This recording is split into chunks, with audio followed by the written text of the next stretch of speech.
जोंनाव बर' फरायसा बर'निफ्राय 26 जाखो होननानै दिल्लीयाव ट्राइबारनि टकनि थाखाय जोङो बख'दोंमोन अब्ला असिमोन जोंहा 26ल' एसिएस अफिसार दंमोन आसामाव 26ल' एसिएस अफिसार दंमोन दा देग्लाय 7 मोनबाय बिनि सिगां मुनुसा मोनदों मुनुसा यूपीएससीबो पास जाबाय 26 + 3 बेसेबां जाखो 29ल' एसिएस अफिसार दा जोंहा गोदोनिफ्राय सानबोयोब्ला बे 29 एसिएस अफिसारा उदालगुरि आरो बाक्सा डिस्ट्रिक्टखौ खुंनो थाखाय बेसेबां जोंनो अफिसार नांगौ मोननै डिस्ट्रिक्टखौबो जोंहा खुंनो हाया ओंखायनो जोङो गुन गोनां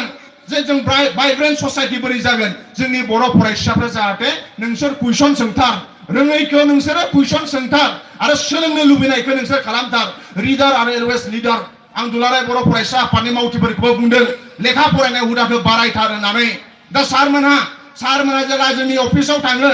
मा होनो नरेन सारजों आरो बे लावखे काजि सारमोनहा जेला बिथांमोना गेस्ट हाउसआव थायो सारा जेला सिभिल माने एसडिअ दंमोन दनस्रियाव बे लावखे काजि सारजों आंजों थांनानै सारनाव हरबा थाहैदों सारा डाइरेक्ट लेखाखौसो बरनानै होयो हराव लेखा फरायनो थाखाय होयो बिथांमोना जेरावखि थाङा दिनै इसान गिदिर अफिसारब्लाबो धेमाजियाव थां दिल्लीयाव थां बिथांमोना ट्रेनाव लेखा फरायलाङो आं दिल्लीयाव थांनाय बर' फरायसाफोरखौ सानसे सोंबाय नोंसोर दिल्लीयाव लेखा फरायनो थाङोब्ला मा खालामलाङो नोंसोर सानथाम ट्रेनाव होननानै दा बिथांमोना मा बुङो दाउ एवनानै लाङोमोन जोङो अमा बेदर एवनानै लाङो ट्रेनाव जालाङो होननानै दा सारमोनानो अफिसार मानसियानो लेखा फरायलाङो दिल्लीयाव थाङोब्ला दा जोंनि बर' फरायसाफ्रा जाय बायहेरायाव फरायहैनानै दङ दा जों गुन गोनां बोरै जागोन क्वालिटि बोरै जागोन जों जुदि खस्थ' खालामाबा ओंखायनो साफ्रोमनिबो बिमा बिफानाव जि थांखि दङ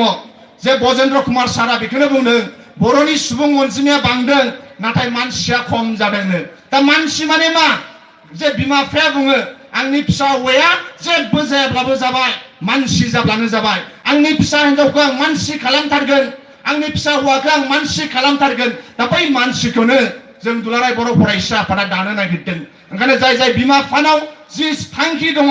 गावनि फिसा हौवाखौ मा खालामनो सानदों नोंनि फिसा हिनजावखौ मा खालामनो सानदों उदालगुरि जिल्ला दुलाराय बर' फरायसा आफाद डिमापुसि दख'रा दुलाराय बर' फरायसा आफाद आरो उदालगुरिनि जिल्लानि सिङाव थानाय 22 जे दख'रा दङ बिनि सिङाव थानाय मोनफ्रोमबो गामिनि बिमा बिफाजों जों कानेक्सन जाजोबगोन जे नोंनि फिसा हौवाखौ मा खालामनो सानदों बाव जोंहाबो दायित्व दङ आरो बिनि थाखायनो जोङो बेबायदि हाबाफारिखौ लादों बिनि थाखायनो दिनै बे सेमिनारखौ लादों ओंखायनो साफ्रोमबो फरायसाफ्रा फरायनाय हुदाखौ बारायथार लिरनाय हुदाखौ बारायथार दहाय एसे आवगाय जों सावरायदों जे बर' लेखाफ्रा माखासे राइटार्सफ्रा बुङो जे बर' लेखाफ्रा लिरगिरिफ्रा लिरनानै बिथांमोनहा लिरनोनो बाबायनो बर' लेखाया नांला फानला रावबो फरायला दा फरायग्रा गैयाबा लिरगिरि बोरै ओंखारगोन ओंखायनो जों फरायनाय हुदाखौ जोङो बारायथारनो नांगोन जे जोङो जाहाथे फरायनाय कालसारा थाथारो मोनफ्रोमबो न'खराव जाहाथे मोनसे जाहाथे फरायनाय टेबोल थाथारो गोबां न'खरफ्राव दिनैसिमबो टेबोलानो गैया गोबां न'खरफ्राव दिनैसिमबो दारहायाव बस्थायाव फरायनो गोनां जायो ओंखायनो जाहाथे टेबोल आरो सियारा बारा फैसा नाङा ओंखायनो मोनफ्रोमबो न'खरफ्राव जाहाथे फरायनो थाखाय टेबोल आरो सियार थायो गुबुन हारिनि फरायसाफ्रा जि स्पिडआव खारदों जों बे स्पिडजों खारनो हायाखै दिनै एखे मंगलय फोलेर चाइनानि फरायसाफ्रा जि स्पिडआव खारदों जों बे स्पिडआव खारनो हायाखै गुबुन फरायसाफ्रा जेरैबादि गुन गोनां जादों जों बेबादि गुन गोनां जानो हायाखै ओंखायनो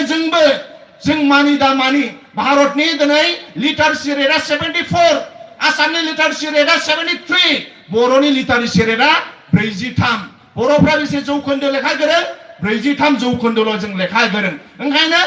गुबुन हारिफ्रा जि स्पिडआव खारदों जों बे स्पिडआव खारनो हायाखै ओंखायनो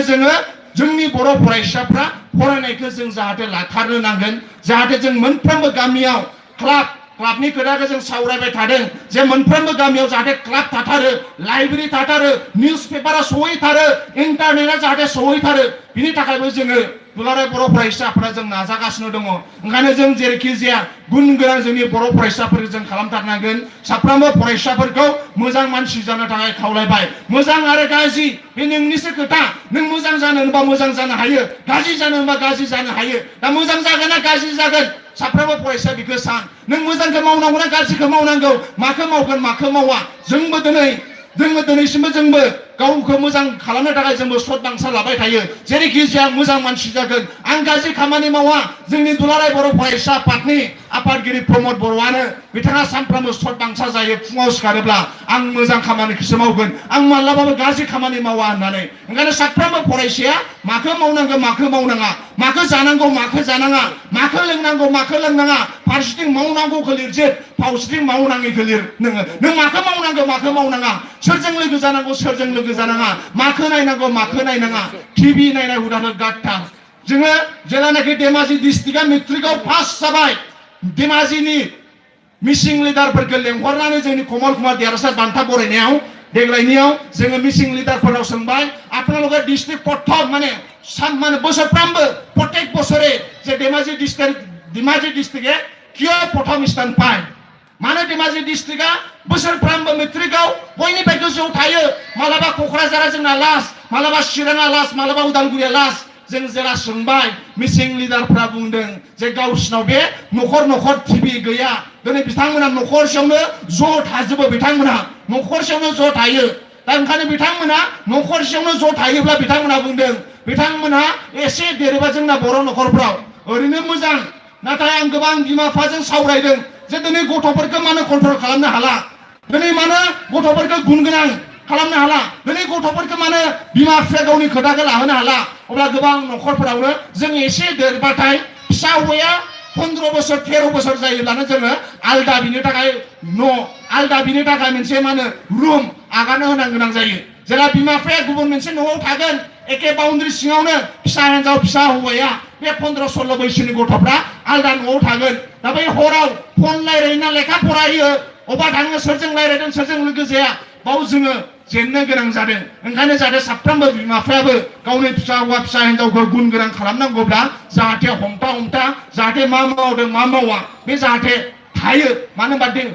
धेमाजि डिस्ट्रिक्टनि मिसिं लिडारफ्रा जोंखौ बेखौनो बुंदों जे नोंसोरो जेरैखि जाया मोनसे बाउन्डारियाव थानानै बर' फरायसाफोरखौ कन्ट्रल लाबोजोबनो हानांगोन आरो गावनि मा होनो न'खरनि बिमा बिफायाबो गावनि गथ' गथायखौ कन्ट्रल लाबोजोबनो हानांगोन अब्लानो जोङो गुन गोनां सोलोंथाइखौ जों मोनगोन आरो गुन गोनां सोलोंथाइखौ लेखा फरायनानै लेखानि गियान थाबाल' जाया दा जोङो गामिनि साफ्रोमबो गेदेरफोरखौ जों सनमान होनो रोंनांगोन उन्दैखौ अननो रोंनांगोन गामिनि साफ्रोमबो गावनिफ्राय देरसिनखौ मान होनो रोंनांगोन मोजां बिहेभियर मोजां एटिट्युड बेखौ लानो हानांगोन मोजां गियान बेखौबो जों सोलोंनो हानांगोन दा बेखौ जोङो गामि ओनसोलनिफ्राय गावनि गेदेर गोलावनिफ्रायबो जों मोनो ओंखायनो साफ्रोमबो फरायसाफ्रा नोंसोरनो बर' हारिनि बयनिफ्राय देरसिन धोन बयनिफ्राय बांसिन धोन होनोब्ला न'खरनि थाखायबो फिसा हौवा फिसा हिन्जाव हारिनि थाखायबो जोंनि थाखायबो जोंना बर' फरायसाफ्रा बयनिफ्राय देरसिन धोन ओंखायनो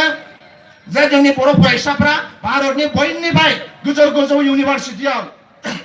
बिथांमोना फरायहैबाय फरायसा हिसाबै ओंखायनो जोङो 2020 मायथाइनिफ्राय जों एबार फरायसा हिसाबै जोङो भारताव अबा मेडिकेल कलेजाव अकल फरायसा हिसाबैल' जोङो फाथायहरला अबा इउनिभारसिटियाव अकल फरायसा हिसाबैल' जों फाथायहरला एबार जों प्रफेसार हिसाबै फाथायहरगोन होननानै जोंनि प्रमद बर'आ जोंखौ बुंदों जे जों जेरैखि जाया दिनै जोंहा दिल्लीयाव बर' फरायसाफ्रा फरायनोसो थाङो नाथाय जोङो 2020नि उनाव दिल्लीयाव जोङो प्रफेसार हिसाबै जों फाथायहरसिगोन अबा जुदि IIT-आव दा जोंनि स्टुडेन्ट हिसाबै फाथायहरदों नाथाय जोङो एबार प्रफेसार फेकाल्टि हिसाबै जों फाथायहरनो थाखाय जोङो खामानि मावगोन होननानै जोंनि दुलाराय बर' फरायसा आफादनि आफादगिरि प्रमद बर'आ बिथाङा बे माखासे बड'फा मिशन फर सास्टेनेबल चेन्जनि बै मावथांखिनि सोमोन्दै जोङो खामानि मावबोगासिनो दङ दायो जोंहा आलासि सार बिथांमोन दङ बिथांमोना माखासे गोनां बाथ्राखौ बुंगोन दा जों जेरैखि जाया साफा गुन गोनां जानांगोन आरो साफा जोङो अनलायनो जोङो रोंनांगोन रोङैखौ जों सोंनांगोन आरो गुबुनखौबो जों जाहाथे फोरोंलायो गामि ओनसोलाव जोंनि लाइमोनफोरा 15, 16, 20 बोसोरनि फरायसाफोरा नोंथांमोना जेरैखि जाया मोजां जाहाथे गियानखौ जाहाथे सावरायलायो मोनसे आबहावा लाबोनो नाजायो जाहाथे गामियाव जे सोलोंथाइ मोनोब्लासो जे हारिया गेरेमसा जायो जे बेबायदि मोनसे जाहाथे आबहावा दानो नाजायो जि आबहावायाव जोंनि गथ'फोरा गेदेरखौ मान होनाय सोलोंथाइ लानो लुबैनाय लेखा फरायनानै बायनो लुबैनाय लेखा लिरनो माने बिथाङा